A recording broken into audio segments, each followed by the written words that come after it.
Hola, oyentes de Radio Sefarad. Es un gusto volver a contar con Alberto Priego, que es doctor en Relaciones Internacionales en la Universidad de Comillas y que conoce muy bien el tema que nos va a ocupar hoy, que es la guerra entre Israel e Irán. ¿Qué tal, Alberto? Hola, ¿qué tal? Muy bien. Bueno, una guerra que se venía anunciando hace décadas. Se sabía que esto iba a suceder. Incluso hoy he visto en la televisión que han puesto a una imagen de Netanyahu hace 30 años ya diciendo cómo iban a responder al régimen iraní. Los iraníes incluso se adelantaron y empezaron la guerra contra Israel en una embajada en Buenos Aires en el Mm. año 92. Después siguieron matando judíos sin vinculación a Israel en el año 94 también en Buenos Aires, pero eso solamente eran ensayos generales con mecanismos anticuados, entre comillas, como coches bomba, pero Mm. ahora estamos hablando de una amenaza que era vital para Israel, ¿no? ¿Qué nos puedes contar al respecto? Bueno, se podría titular algo así como Crónica de una guerra anunciada, y es verdad que ha habido varios episodios, que tampoco es el primero, que hubo algunos sabotajes hace algunos años y hubo la eliminación de algún científico, la introducción de aquel software famoso. eh, y bueno, la verdad es que Netanyahu también tenía su predisposición y en el anterior mandato ya preguntó a las Fuerzas Armadas si era posible llevar a cabo esta misión, ¿no? Porque es una empresa militar y tecnológica complicada, sobre todo porque Irán está bastante lejos de Israel y los aviones pues tienen dificultad para llegar y sobre todo para volver. Y yo creo que en cuanto ha tenido la posibilidad de ejecutar el ataque, pues lo ha llevado. Probablemente ha implicado aviones con repostaje en vuelo. También es muy probable que los aviones que ha utilizado sean F-35, que son aviones de última generación. Eh, Vamos a ver en qué acaba, porque eh, a ver, aunque la acción es muy espectacular y también, bueno, pues ha llevado la entrada de los drones, la programación, yo no estoy muy seguro que esto acabe con el programa nuclear, ¿no? Porque es un programa nuclear que lo llevan desarrollando hace años, que algunas informaciones nos indican que incluso tienen instalaciones eh, subterráneas de más de 70 metros, y En eso es muy Ford, difícil. en Fordo, ¿no? Sí, exacto. Sí, es muy difícil de eliminar. Es verdad que el golpe es brutal, pero también es cierto que ellos tienen el conocimiento y les puede llevar más tiempo o menos tiempo, pero volverán a intentar tener ese programa nuclear activo. Entonces, que solamente sería una solución pasajera esto, o también podría ayudar a debilitar al Mm. régimen de manera interna para que Mm. haya un cambio dentro del país. A ver, yo creo que le va a debilitar en el sentido que va a hacer invertir más dinero en el programa nuclear o reinvertir, porque hay muchas infraestructuras que han sido destruidas, laboratorios, bases militares, también le ha descabezado eh, no solamente el programa nuclear, sino el propio ejército. El jefe del Estado Mayor pues cayó en la primera oleada, pero yo no creo que precisamente esto vaya a alterar el régimen ni que lo vaya a debilitar. Incluso puede que sea al revés, es decir, puede que revitalice el, el síndrome del enemigo exterior y que haya eh, cierto alineamiento con el régimen de personas que a lo mejor podían estar dubitativas. Es un régimen complicado porque es un régimen cleptocrático, clientelista, rentista, si se puede llamar así, y tiene comprado a parte de la población, sobre todo a la población más mayor, ¿no? Los jóvenes son más rebeldes y los jóvenes tienen otras formas de entender lo que debe ser el mundo y se fijan más en Occidente de lo que se fijan pues, sus padres o sus abuelos. Yo creo que esta operación, que yo dije operación y un amigo mío que trabaja en la Universidad de Jerusalén me dijo no digas operación, di guerra, es efectiva en el corto y en el medio plazo, pero se tiene que ir acompañada de otras acciones más a largo plazo que son más difíciles de tomar y que probablemente pues por el cortoplacismo de los políticos, pues no se van a emprender. Habría que apoyar pues movimientos de insurrección dentro, intentar minar de verdad el régimen, intentar que la información circule entre la gente más joven, intentar hablar con disidentes. Es decir, son dos cosas que tienen que ir de la mano. Ujú. Bueno, en esto también hay un jugador que de momento está mirando desde fuera.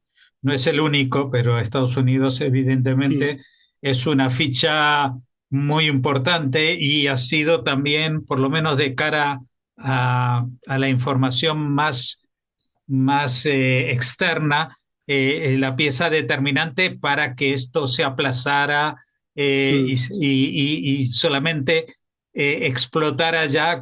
El presidente Trump ha dicho que él habló 60 días con los iraníes y que esto pasó en el día 61. Como para decir, bueno, yo hice mi papel, hice todo lo que sea. La verdad es que con Trump es muy difícil saber qué es lo que puede pasar, ¿no? Pero sí que hay ya algunos signos de su legislatura anterior de que al hombre este, a pesar de su locuacidad, pues no le gustan las guerras en las que mm, participa Estados Unidos. Es decir, le gusta hacer negocios con sí. las guerras en todo caso. Pero ¿tú crees que puede llegar el momento en que Estados Unidos se involucre militarmente en este tema de Irán? Porque, por ejemplo, lo que hablábamos de este laboratorio atómico de Fordo, en el cual pues está a una profundidad tal que las armas israelíes no pueden llegar, pero sí algunas armas de perforación que pesan 1 tonelada y que por lo tanto Mm. tienen que ser transportadas por un avión de carga de estos supergigantes como los B-2. Pero que claro, ahora a diferencia de lo que hubiera pasado hace una semana, por ejemplo, pues el B-2 de Estados Unidos puede entrar sin peligro, atravesar el espacio aéreo iraní para llegar a esa localización y lanzar la bomba de perforación. No sé si esto desataría, al decir de Saddam Hussein, la madre de todas las guerras, Mm. y que implicaría también a actores como Rusia o incluso China. ¿Tú cómo lo ves? A ver, o sea, no solamente lo que pasa por la cabeza de Trump es difícil de averiguar, sino verdaderamente sus intenciones y sus actuaciones. Es que es verdad que él ha estado negociando con Irán en Omán, cosa que nadie hubiera podido pensar, ¿verdad? Que Omán probablemente ha ejercido esa función de mediador que lleva ya mucho tiempo haciendo. Y yo creo, sinceramente, que no era la opción favorita en un primer momento de Trump. Como bien dices, él es un hombre de negocios que nos puede gustar más o menos, pero él busca, entiende el mundo y las relaciones internacionales como posibilidades de negocio y, y probablemente Israel se lo comunicó con poco tiempo, ¿no? Todo eso es cierto, pero también es cierto que ahora parece que se está implicando mucho más. Parece que hay una información que dice que los aviones de repostaje en vuelo eh, que están presentes en la base de Rota y en mediaciones, pues han sido activados, lo que puede implicar que también, no sé si para proteger sus bases o para atacar directamente, van a desplazar efectivos al Golfo Pérsico. Eh, pero es verdad que Trump es una verdadera incógnita, ¿no? Y si es posible acabar con lo que tienen en Fordo, es con la famosa bomba GBU-57 de los norteamericanos, ¿no? Entonces, vamos a ver lo que ocurre. También vamos a ver cómo reacciona Irán. Nos ha sorprendido un poco la capacidad que tiene Irán para lanzar misiles. Algunos de ellos se plantea que hayan podido ser misiles hipersónicos, porque si no es difícil pensar que hayan podido penetrar tantos misiles en Israel por encima del o atravesando el escudo, ¿no? Eh, yo creo que vamos a ver una contienda más o menos larga en el tiempo. Probablemente va a ir perdiendo intensidad, ya ha perdido intensidad, pero, pero vamos a ver un momento en el que eh, va a haber un pequeño enfrentamiento, yo creo que se va a prolongar semanas. Y luego respecto de Rusia, llama la atención que el modus operandi de los drones que se introducen en Irán y que se activan es exactamente el mismo que se utilizó para acabar con los bombarderos estratégicos rusos por parte de los ucranianos, lo que nos hace pensar que hay bastante más conexión de la que parece, ¿no? Que no es un hecho aislado de Israel, sino que hay más conexión con otros actores externos. Y luego hay un tercer elemento, y la destrucción de las fábricas de armas en Irán, sobre todo de las de drones y de misiles, no solo van a beneficiar a Oriente Medio, también van a beneficiar a los ucranianos, porque buena parte de los drones que se están lanzando contra Kiev y contra otras ciudades de Ucrania y buena parte de los misiles son de fabricación iraní. Entonces, yo creo que ahí hay un elemento de unión de determinados actores que confluyen intereses. Por un lado, Irán, Rusia, yo creo que China quizás es un actor que prefiere permanecer al margen, y por otro lado Estados Unidos, Israel, Ucrania y algún actor más también está más cerca de lo que aparentemente se ve. Ujú. Bueno, esto que habías mencionado de Ucrania, o sea que también reposiciona un poco el tablero, ¿no? Porque Sí, hasta hace 2 meses veíamos cómo Trump trataba al presidente ucraniano y lo denostaba en público.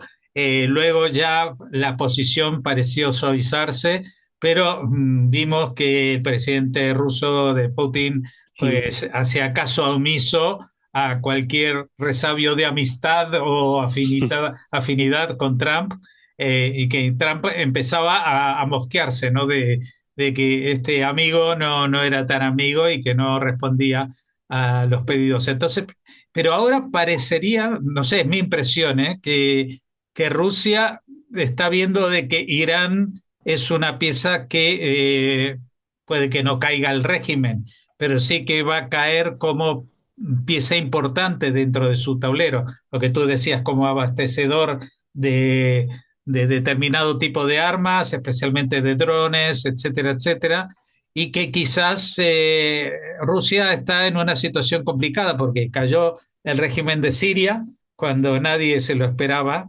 creo, tampoco Rusia, y tiene ahí su salida al Mediterráneo muy en Mm, cuestión, lo de la Latakia. Ahora su retaguardia de armamento, que es Irán, también parece que va a dejar de funcionar. Por lo tanto, tendrá que buscarse nuevos aliados y quizás mm. eso sea algo que beneficie de alguna manera a Ucrania, porque para encontrar esos aliados seguramente tendrá que aflojar un poquito la mano con sus pretensiones en territorio ucraniano, ¿no? Sí, a ver, Rusia es un estado que está sufriendo mucho, o sea, precisamente por el golpe que le han dado en Siria. De hecho, eh, Rusia ha tenido que sacar los submarinos nucleares del Mediterráneo porque se ha quedado sin puertos en los que repostar, ¿no? Y de hecho ahora se está moviendo y está eh, medio, medio instalando o buscando instalar un puerto en Libia y otro en Argelia, pero eso todavía le queda lejos. Y efectivamente tiene que reposicionarse, es decir, después del golpe de Siria y ahora el golpe de Irán, Oriente Medio se le complica mucho, ¿no? Y el Mediterráneo, que es un mar que él utilizaba para presionar y para suministrar, y que desde los años 70 tenía ambiciones la Unión Soviética y luego Rusia para presionar a Europa, para cerrar, pues se le complica mucho, ¿no? Es decir, es que muchas veces vemos conflicto de Irán con Israel de una manera aislada, o el conflicto de Ucrania de una manera aislada, y hay mucha más conexión. Tanto la operación de Israel como la operación de Ucrania, eh, la preparación lleva entre un año y un año y medio. Y en ese año, año y medio, evidentemente ha habido colaboración en materia de inteligencia y probablemente pues ha habido intercambio de tecnología. Y las consecuencias tanto de lo que ha ocurrido en Siberia como de lo que está ocurriendo en Irán, pues va a tener repercusión en los dos conflictos. Y como bien dices, pues a la hora de negociar una hipotética acuerdo de paz, un alto el fuego en Rusia, pues lo que ocurre en Irán va a tener repercusión, porque Irán es un actor muy importante en términos tecnológicos, en términos políticos también para Rusia, incluso en términos energéticos, ¿no? Lo que pasa es que Occidente siempre ha sido un poco crédulo con Rusia y en el tema de Irán también, ¿no? La semana antes de producirse el ataque, la Agencia Internacional de Energía Atómica comunicaba que Irán estaba enriqueciendo el 60%, ¿no? Y el pacto nuclear era que no podían enriquecer más del 3,67% y que el garante de esa limitación a quien entregaban el uranio enriquecido era Rusia, ¿no? Entonces, evidentemente, Rusia ha fallado o nos ha traicionado en esa labor de ser el guardián del uranio enriquecido. Entonces, yo creo que Estados Unidos, sobre todo porque Europa lo tiene más claro, tiene que darse cuenta que Rusia no es un actor fiable. Es decir, que igual que te invade Ucrania, pues permite que Irán enriquezca uranio. Ahora mismo el uranio está al 60%. Con el 90% se producen armas nucleares, ¿no? Pero, pero bueno, vamos a ver, como hemos dicho antes, Trump es impredecible y no sabemos por dónde puede salir.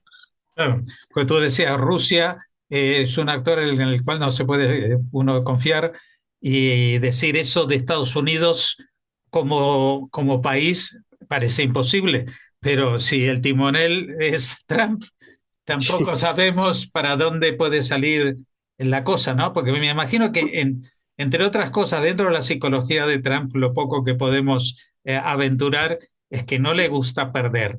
Y él, cuando entró el 20 de enero, dijo, yo en 3, 4 días acabo con estos dos focos de tensión que son Mm. Ucrania e Israel. Y no solamente que no se han acabado, sino que se han eh, acrecentado. Y seguramente va a buscar, creo yo, alguna forma de vincular una cosa con la otra, es decir, que la participación que él busca y que procure a Israel para terminar de neutralizar como amenaza a Irán, sirva también para neutralizar el papel de Rusia en Ucrania y que lo lleve, lo empuje a una negociación, Mm. no en los términos, evidentemente, que Zelensky querría de ser, recuperar todos los territorios, incluso la península de Crimea y entrar a la Unión Europea, etcétera, etcétera. Esos son sueños de juventud, como quien diría, ¿no? Pero sí obtener una posición de negociación mejor que la que ahora mismo tiene sobre la mesa. Sí, la prueba que él entiende esos dos conflictos como algo unido es que el negociador en los dos conflictos es el mismo, es Winkov, ¿no? Él usa el mismo negociador, que es un hombre de negocios, para los dos. Y ahora mismo la opción de Ucrania o la opción de un acuerdo de paz entre Rusia y Ucrania la tiene perdida porque Trump ha conseguido ser un rehén de Putin y la única opción que le queda ahora mismo es justamente la de Israel, ¿no? Es decir, él tiene que poner toda la carne en el asador en Israel porque internacionalmente pues ha quedado cuestionado porque realmente Putin pues, se está riendo un poco de él. Le dijo que iba a hacer unas cosas, le pidió un gesto de buena voluntad y no ha hecho absolutamente nada, al revés. O sea, sí, de hecho, ahora mismo lo que está haciendo Putin es bombardear más, intensificar los ataques, aprovechando que el foco está puesto en otro sitio. Bueno, parece ser que en esto de la política internacional nunca se cierran los capítulos, ¿no? Es como en estas series que en el último minuto, cuando ya parece que el bueno mató al malo, resulta que no era el peor de los malos, que hay un malo más grande detrás y que promete venganza. Así que bueno. Me imagino que desgraciadamente, porque siempre hablamos contigo de temas que son terribles, como son las guerras, pero que digo que vamos a tener que apelar a tus conocimientos y visión para dilucidar qué es lo que está pasando también en el futuro próximo. Muchas gracias por habernos atendido, Alberto, y hasta la próxima. Venga, gracias a vosotros.